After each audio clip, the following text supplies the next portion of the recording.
Welcome, guys. My name is Leighton. I'm one of the executive producers here for the SA Voice podcast. Today, I'm joined, as always, by the lovely Elle McFeeters. Oh, How you doing today? I'm doing well. Thanks, Leighton. Good. And our guest is Jacob Nagura. How you doing today, Jacob? I'm doing great, Leighton. Thank you very much. How are you doing? Good. Awesome. So we're all in here. We're all BBA students, and that's one of the topics of today's podcast. Jacob, we invited you on today just to chat about how you kind of enjoyed the end of the school semester with the COVID-19 situation. Everything moved online, as you know, and now you're still doing online classes this summer. So, kind of tell us how you think that kind of rollout happened and how you're liking it so far for the spring. Absolutely, yeah. I would say that I think it was definitely a difficult process for everybody to switch over to.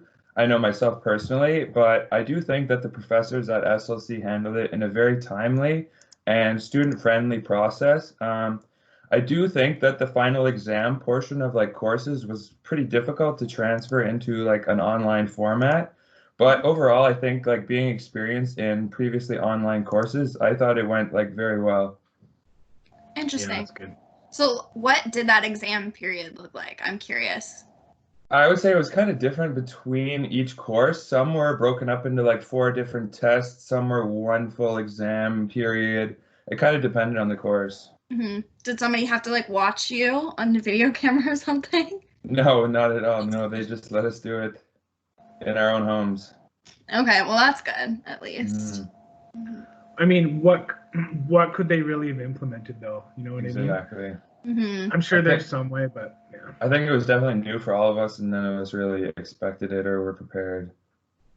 Yeah, I definitely didn't love it either. I'm more the person who needs to be in the classroom and be interactive and be around people to get that creative stimulation. That's just how I work. So moving into the spring now, you've been in the spring semester for, is it 2 weeks? Uh, just coming on to, yeah, 3 weeks. Okay, right on. Yes. And how have you found it so far, just completely online? I would say it's definitely a new experience, but like I said, I was used to it before, so I definitely think the transition wasn't too bad.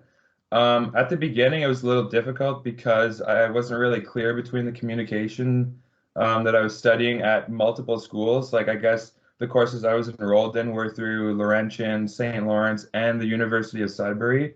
So I wasn't really prepared for that, and I was a little behind actually at the beginning, but now that I'm caught up, I'm really enjoying it, and I think it's going smooth. That's good. Uh, I know a lot of people can't say the same, so kudos to Mm. you. And you're taking a full semester. How many classes are you in right now? Yeah, so I am in five of the university level courses. I'm taking two through St. Lawrence, which are environmental economics and the world of work. I'm taking two through Laurentian, those being risk management and technology freedom and values. And the last one is through the University of Sudbury, which was interpersonal communications. And on top of this, I'm also studying my Canadian securities course, which the SA provided me the opportunity to take. So thank you guys. Yeah, for There you sure. go. So, it sounds like you're extremely busy. Yes, it's good Do to you be prefer busy. that, especially like during quarantine? Would you rather be busy? Yeah, I definitely think it's important to stay busy, especially right now. I'm living on my own. Like, it's definitely important to stay busy every Mhm. day. Yeah. How have you found the quality of the classes so far in your spring semester? I would say it's kind of hard to compare it to the in-person, like type of lecture, but I think it really, I would say there's a lot of value in the online learning system, and that students really like develop the skills and self-responsibility for their own successes. It really allows students to learn and progress like through their education at their own pace. And like after speaking a lot of my friends who are also studying online, I've noticed that a lot of people think the online delivery is not really ideal, but I really think it depends on the student and how they approach their own education, you know? hmm Yeah, Al, I can definitely. do you think moving forward that this will be a permanent fixture that will have this kind of hybrid learning? Yeah, I mean, I think we already saw that even before. I mean, I had a couple in my college program, I had a couple online programs every year that I had to do that was mandatory. So I do think it's definitely going to be a switch, like to have even more courses offered online. Like I think you're going to see less of that. If it's not 100% mandatory to be on campus, then you don't necessarily have to, which is good. And for some people, I think to have those options, because not everybody has the time to go into a lecture and do their schooling that way. Some people do it online. So at least this way, people are still getting like, they can still go to school full time doing it online. So I think there's pros and cons to it for sure.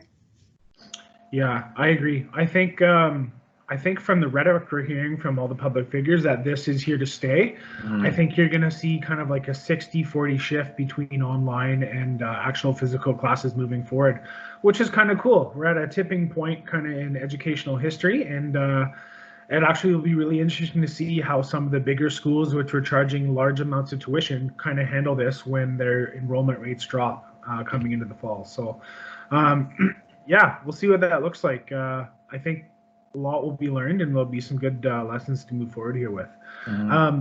But let's talk about the fall for a second. So right now it looks like Glenn Vollebrecht made an announcement a couple days ago that only about 20-25% of students will be back on campus. And obviously the priority given to the ones who need it to be on campus. Elle, can you tell us who the ones would have priority would be and what that looks like? Well, the college is still going through all of the different programs to see what 100% people have to get in order to get the same learning outcomes, have to be done in person. Right now, I know for sure it'll be anything involving a lab. So if you're a nursing student, if you're a pre-health, vet tech, anything that you would have to do physically in a lab, those are the students who will be off campus. There's other small factors that would go into that, but it's really program dependent. That makes sense, yeah. For sure. And Jacob, how do you feel about going back to St. Lawrence in the fall completely online? This will be, I guess, 6, 7, 8 months straight of online learning for you. Do you think your brain will be fried by then? Yeah, that's a really interesting question. I've been thinking about that like a lot as I'm like as we start to move towards the fall. I definitely think I will stay enrolled in the BBA program. I think it's a great pathway and a great system that the St. Lawrence College has. Whether we return in person or not, I definitely think I'm going to continue with the BBA program through St. Lawrence. So, and then so this is kind of for both of you, since I haven't gone into the BBA program yet, so fall will be my first kind of step into my university career. What do you both think that like the biggest challenge or difference between, because in my perspective, being a college student, I get that hands-on, where university, from somebody who's never done it, I think it's partially on me anyways, even if I was in person. So like kind of what's your perspective on that? Leighton, I think you would be best definitely to start that off. Like I studied through Algonquin, and so you'd know the St. Lawrence like college pathway better. I could definitely like chip in, but it was a totally different transition for me coming from Algonquin. Okay. So. Sure. No, thanks, Elle. That's a great question. Thanks for asking it.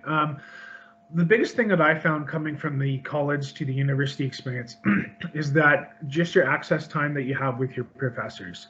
Coming through the marketing program, you kind of come pretty close there with the professors, Pam and Kathleen, Paulina, to name a few, and you just have that personal connection with them. Going into the university, you don't, right? And they don't have office hours. They're not on campus. They're usually working professionals who are there after their 9-to-5 job to come and teach classes for 3 hours on a Wednesday night type of thing. So you don't have that repertoire that you would do with the college professors. And I just found that to be lacking, and I really like that in college. So it's obviously just a natural thing. It's a bit of a takeaway, but what can you do, right? You're still getting that university experience, but definitely the lack of access to professors was the biggest thing that I found. But I didn't find it to be too crazy. A bit more reading, a bit more theory, and obviously just the amount of effort you have to put in your schoolwork to get the grades you want. I know college you can fly by in a few courses, but you got to do the work in university for sure. Good to know. I don't think you'd have a problem with that. We have a whiz kid over here. Yeah, okay. Jacob, how about you, man? Yeah, I completely agree. I remember my experience at Algonquin College. Like my professors were always there. Like they were every single day, they were there to talk to you to make sure you understood the content. And I really think that like transitioning now to the BBA program, it's not that the professors aren't there for you, but it's really on your own responsibility, to learn and ensure that you're getting the content yourself. I definitely agree with everything you said, Leighton. Yeah, I definitely found myself taking a bit more advantage of study groups and tutors, online resources this past year, which is great because I hadn't really accessed them during my time in the marketing program. But coming in, excuse me, into the BBA, um, it's good to know that that they're there and they actually work, which is cool. So Mhm. hopefully those are implemented and they stay in place going into the fall. And the last kind of note I want to touch about the fall before we jump on talk about something new here is um, honestly, guys, be honest with me, friends to friend. Do you think that there will still be lots of value in going to school online this fall? Do you think that they would be justified in charging full tuition? And I'm not just talking SLC, I'm talking this will be province Canada wide. So we'll start with Elle. What do you think? I've honestly been kind of on the fence with it. Just again, coming from that college perspective and university perspective. College, it'll be super, super interesting to see what kind of things they come up with, because I do think college is that opportunity to get that really like hands-on experience. And even from my program, like it was a lot of presentations, you did a lot of networking events, like all things like that. So it'll be interesting to see where they can still justify having value if you take some of those things away.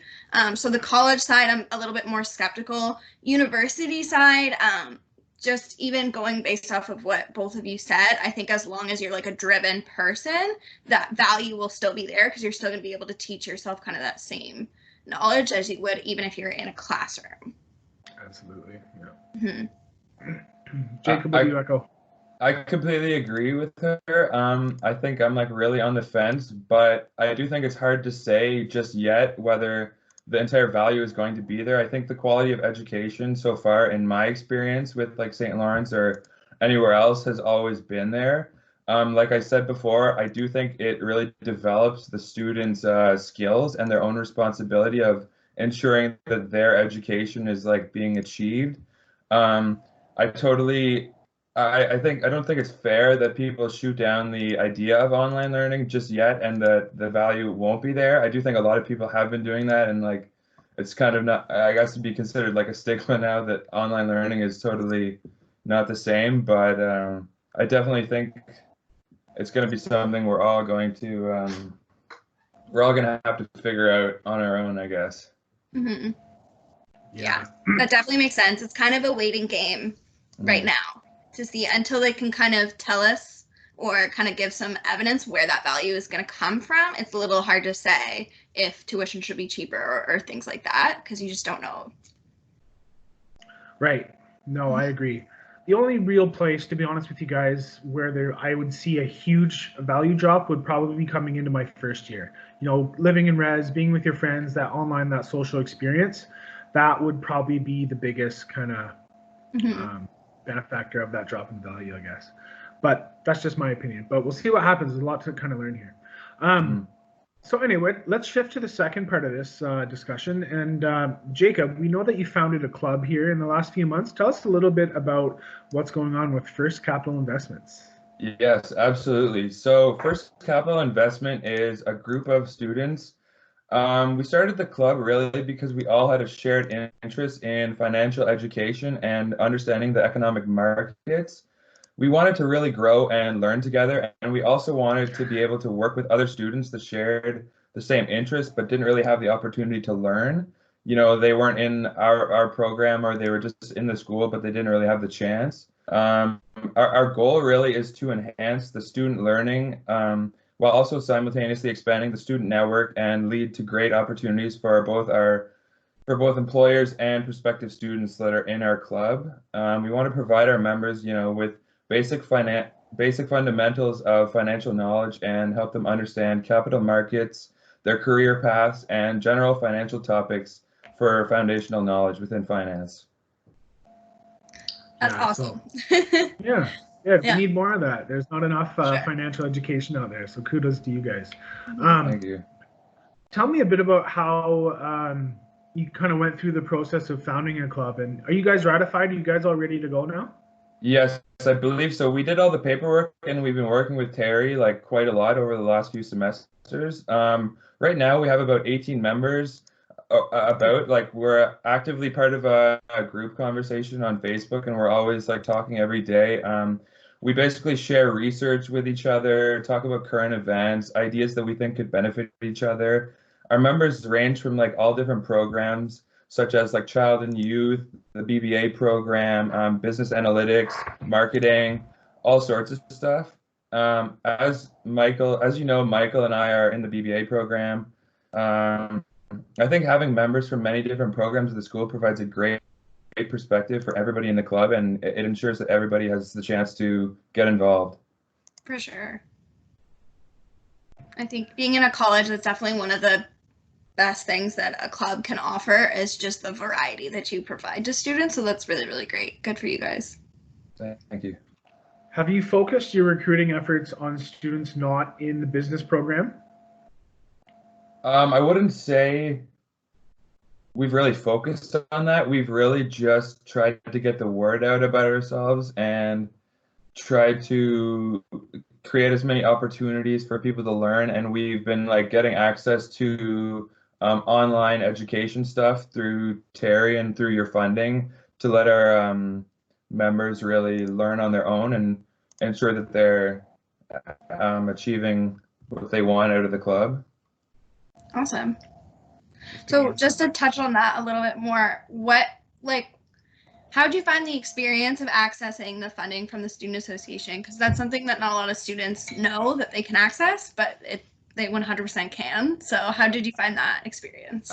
Absolutely, yeah. I was completely not aware of it my entire first semester, actually. So it was really, really exciting, and I was very happy to hear about that. I think accessing it was not a trouble at all. We had to plan everything and explain what we wanted and why we wanted it.